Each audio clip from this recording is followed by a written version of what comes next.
तो कई लोगों का आप देखिए उनका मतदाता सूची से नाम बाहर हो गया। अगर लोग पढ़े लिखे होते तो अपना दस्तावेज वगैरह संभाल के रखते।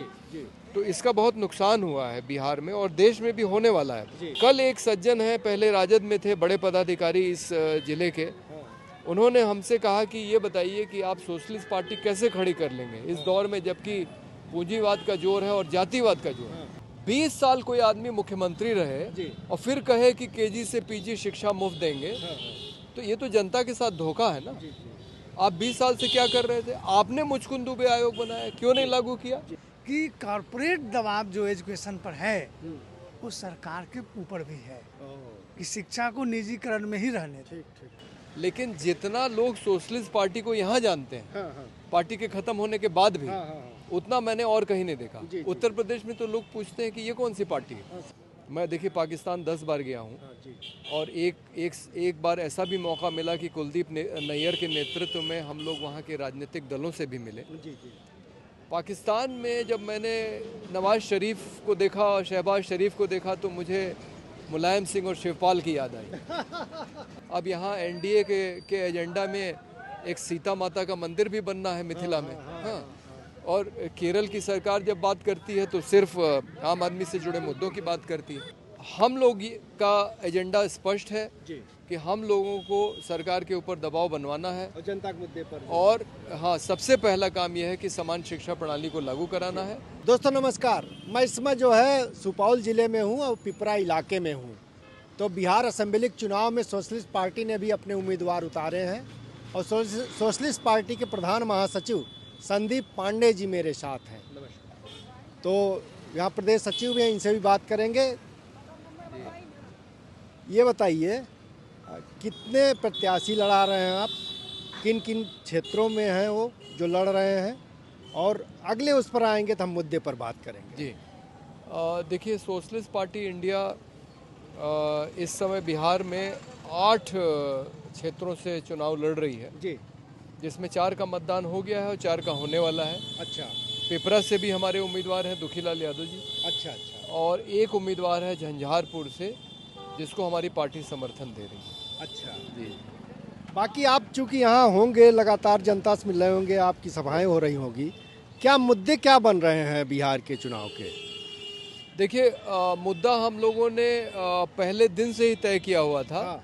जुलाई में एक पदयात्रा निकाली गई कर्पूरी ग्राम से पटना। अच्छा।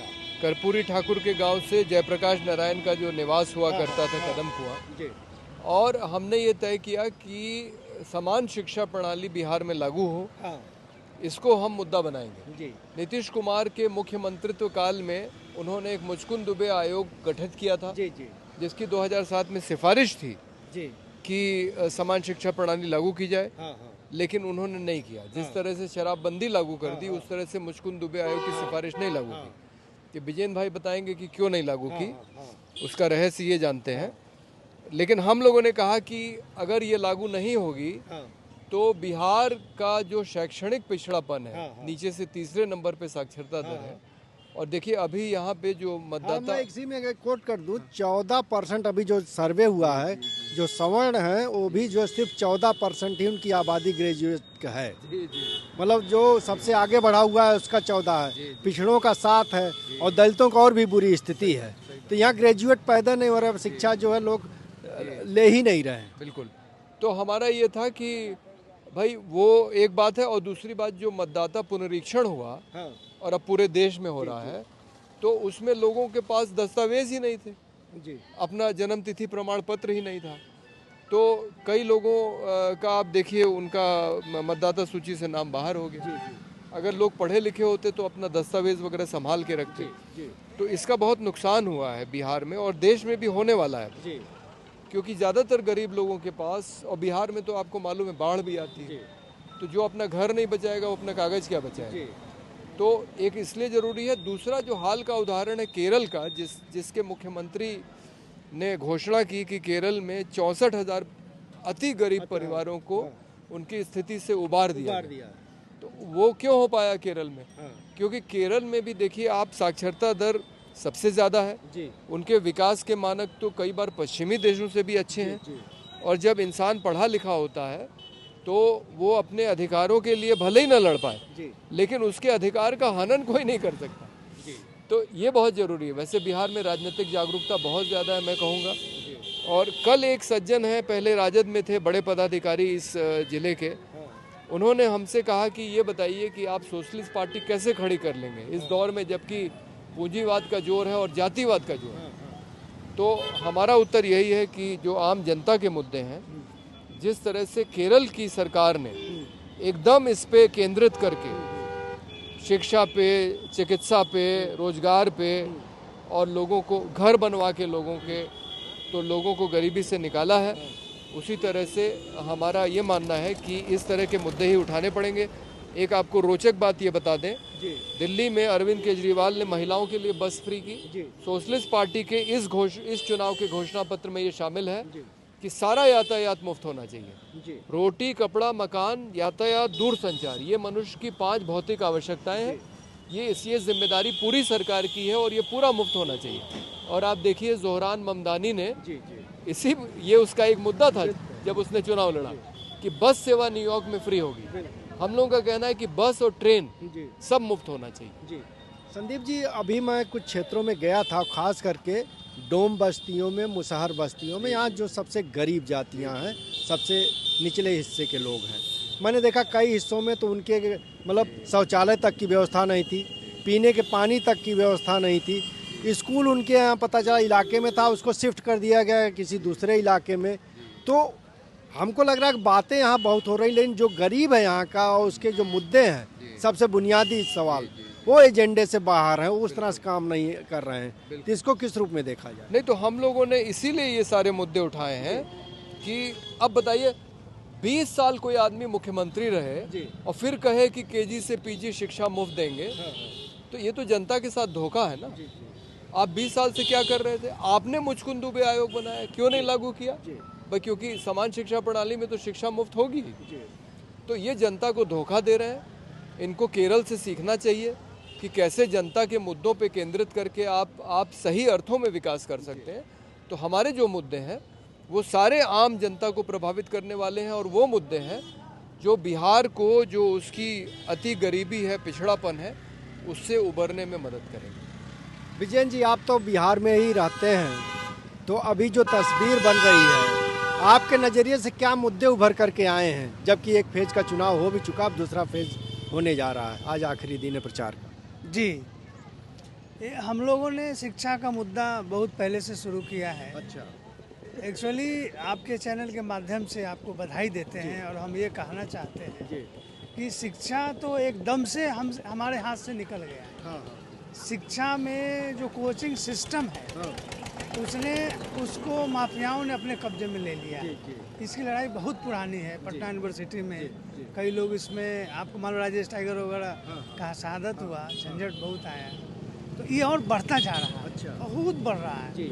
तो जो आयोग की रिपोर्ट है जो इन्होंने बनवाई थी, ये इस पे आप लोगों ने कुछ प्रयास किया था दबाव बनाने का सरकार पर, उसका क्या नतीजा? अनिल सदगोपाल मिलने गए थे, उसमें मेंबर भी थे वो। तो सदगोपाल जी को मुख्यमंत्री कई मीटिंग के बाद एक बार बुलावा दिया। अच्छा। तो सदगोपाल जी को मिला, तो उन्होंने कहा कि भाई तो रिपोर्ट अब लागू कर दीजिए, अब तो क्या बचा है।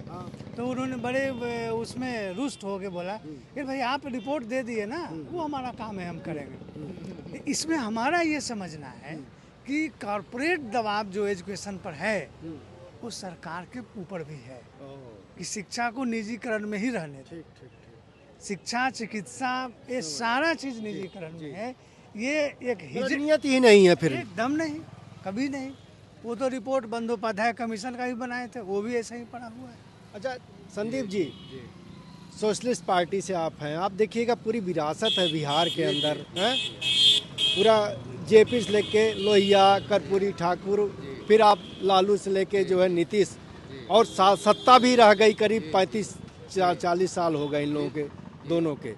कांग्रेस से भी ज़्यादा कह सकते हैं उस रूप में है। क्या आपको लगता है कि जो तस्वीर, मतलब सोशलिस्टों का जो नारा था गरीब जनता को एम्पावर करने का, क्या लगता है आपको किस लेवल पे सफल हो पाए, और अगर असफलता रही तो क्यों रही?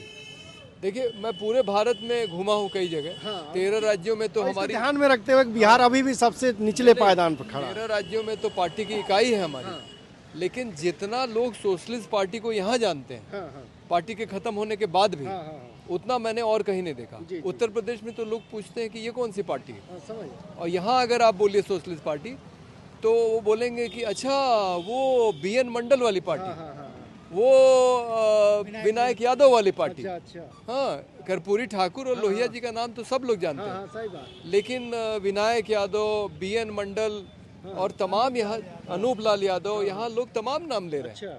और कोई व्यक्ति हमें ऐसा नहीं मिला, बूढ़े से लेके और मतलब 30-40 उम्र तक, जो सोशलिस्ट पार्टी को न जानता। और सोशलिस्ट पार्टी का मैं ये कहूँगा कि जो सबसे बड़ा योगदान इस देश का रहा है, मैं देखिए पाकिस्तान 10 बार गया हूँ, और एक बार ऐसा भी मौका मिला कि कुलदीप नैयर के नेतृत्व में हम लोग वहाँ के राजनीतिक दलों से भी मिले। पाकिस्तान में जब मैंने नवाज शरीफ को देखा और शहबाज शरीफ को देखा तो मुझे मुलायम सिंह और शिवपाल की याद आई। लेकिन फिर मैंने सोचा कि नहीं, एक अंतर है कि लाहौर के बाहर जो नवाज शरीफ का जो फार्म हाउस है, उसमें क्रिकेट का मैदान है, गोल्ड प्लेटेड फर्नीचर है। हाँ, मुझे समझ में आया कि ये तो अभी सामंती वर्ग के लोग। तो उत्तर प्रदेश में अगर पिछड़ा वर्ग और दलित वर्ग से अगर राजनीतिक नेतृत्व उभरा है, इसका एकमात्र श्रेय सोशलिस्ट लोगों को जाता है, क्योंकि वो मैं उससे सहमत हूँ। लेकिन गरीबी की स्थिति जो नहीं, उससे लोग निकल नहीं पाए, उसकी जिम्मेदारी किसकी हो? नहीं, वो भी उन्हीं की है, क्योंकि उनको मौका मिला था। दुर्भाग्य ये है कि जो सोशलिस्ट नेता आए, उसमें कर्पूरी ठाकुर को एक अपवाद के रूप में छोड़ दिया जाए, जिन्होंने ईमानदारी से कोशिश की कि गरीबी दूर हो, और खुद भी बहुत गरीब थे भाई। उनका उधार का फटा कोट मार्शल टीटो ने बदलवाया। तो उन्होंने ज़रूर कोशिश की, लेकिन बाकी लोगों ने उस ईमानदारी से कोशिश नहीं की, और वो या तो परिवारवाद के चक्कर में फंस गए, या फिर वो कई जगह तो भाजपा के साथ गठबंधन कर लिया उन्होंने, फिर तो पूरा एजेंडा ही बदल जाता है। हाँ, अब यहाँ एनडीए के एजेंडा में एक सीता माता का मंदिर भी बनना है मिथिला में। हाँ, और केरल की सरकार जब बात करती है तो सिर्फ आम आदमी से जुड़े मुद्दों की बात करती है। तो ये यहाँ पे जो भटक गई है सोशलिस्टों की राह, तो इसीलिए हम लोग कोशिश कर रहे हैं कि जो सोशलिस्ट पार्टी का जो मूल स्वरूप था, लोहिया, जेपी, आचार्य नरेंद्र देव के समय, कर्पूरी ठाकुर के समय, उसको जिंदा किया जाए और जनता के मुद्दों को राजनीति के केंद्र में लाया जाए। अब आखिरी सवाल जी, अभी आशंका जताई जा रही कि अगर मान लीजिए किसी खुदा न खास्ता एनडीए फिर सरकार बन गई, तो उसमें जो है नीतीश को शायद मुख्यमंत्री न बनाए और बीजेपी का अपना चेहरा आ जाए, तो ऐसे में क्या तस्वीर बनेगी बिहार की? देखिए, उस पर हम बहुत कुछ नहीं कहना चाहेंगे, क्योंकि जो भी बनेगा उसकी नीतियां तो यही रहेंगी। हाँ, पूंजीवादी नीतियां, आम जनता के लिए कोई काम होगा नहीं। तो चाहे जो सरकार बने, हम लोग का एजेंडा स्पष्ट है कि हम लोगों को सरकार के ऊपर दबाव बनवाना है, और जनता के मुद्दे पर। और हाँ, सबसे पहला काम यह है कि समान शिक्षा प्रणाली को लागू कराना है, और जैसा मैंने कहा, शिक्षा, चिकित्सा, आवास, आपका वस्त्र, हाँ, यातायात, दूरसंचार, ये सब सरकार की व्यवस्था होगी, सार्वजनिक व्यवस्था होगी। बेरोजगार युवकों के लिए, पढ़े लिखे युवकों के लिए हम लोगों की मांग है कि 200 दिन का आप रोज़गार गारंटी दीजिए, मनरेगा भी 200 दिन कीजिए, और कम से कम 1 लाख रुपए की आमदनी हर एक नौजवान नवयुवती को हो, चाहे काम करके या बेरोजगारी भत्ते के रूप में साल में वो उसको मिले। और काम उनसे आप वो कराइए जो सरकार के अधिकारी कर्मचारी करते हैं, जो उनका काम नहीं होता, जैसे इलेक्शन ड्यूटी है, हाँ, परीक्षा का आपको ये करना है, इन्विजिलेशन करना है, आपको कहीं सर्वे करना है, ऐसा सरकार का बहुत सारा काम है जो वो अपने कर्मचारियों से कराती है, जो उनका काम नहीं होता है। तो ऐसा सारा काम आप जो है बेरोजगार युवकों से कराइए और रोजगार की गारंटी दीजिए, ताकि बिहार से जो पलायन की समस्या है वो रुके। बहुत बहुत शुक्रिया संदीप जी। तो देखिए, संदीप जी का कहना है कि सरकार जिसकी भी बने, हमको अपना एजेंडा जो है वो लागू करवाना, उसके लिए दबाव बनवाना, उसमें शिक्षा सबसे ऊपर है, बेरोजगारी और पलायन की जो समस्या है, इसके अलावा जो गरीबी है यहाँ वो कैसे दूर हो, ये सबसे प्रमुख एजेंडे में सोशलिस्ट पार्टी की रहेगा। बहरहाल पिपरा किस इलाके से जनचौक के लिए मैं महेंद्र मिश्र।